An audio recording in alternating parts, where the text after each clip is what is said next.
Sometime in modern-day Tokyo, people began to vanish, puzzling the police and paranormal investigator KK. KK and his team, Rinko, a computer technician, and Ed, a data scientist, tracked down the source of the strange disappearances. Along with the vanishings or sightings of yokai, demons, and visitors, ghost-like physical manifestations that are embodiments of negative human emotions. In one such encounter, KK is abducted and nearly killed until he realizes that he possesses the affinity, the ability to generate and control ether, and with it, the power to neutralize spectral presence. There is one single man behind these vanishings, a man only known as Hanya. Hanya was a physicist who saw his wife die, leaving him a single father, disillusioned with his work.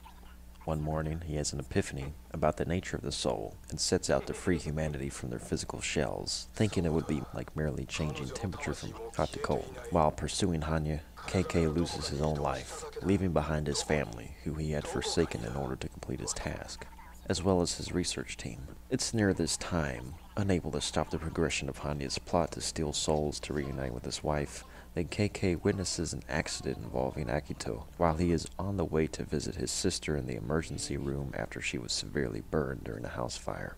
Akito is nearly killed, but KK capitalizes on the opportunity to possess the young man, using his body as a host to continue his hunt of Hanya, proving Hanya partially correct about the transfer of spirits. We witness Hanya's plan in full action, as the citizens of Tokyo evaporate en masse, leaving Shibuya devoid of life, overrun by the visitors and yokai spirits. Akito agrees to accepting KK and his vessel in order to harness KK's affinity and ether-weaving powers to rescue his sister and keep himself alive.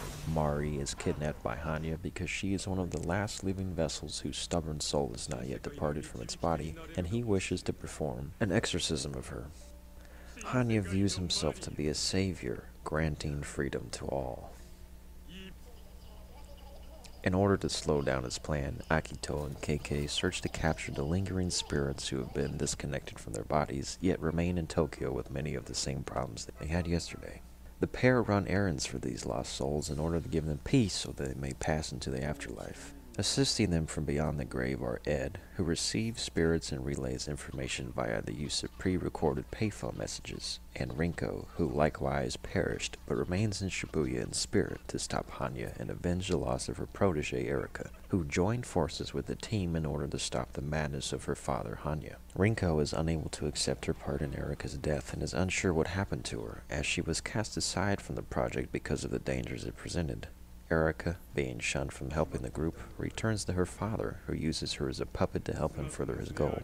Understanding that her plan backfired, but making peace with Erika's spirit, Rinko departs to the afterlife.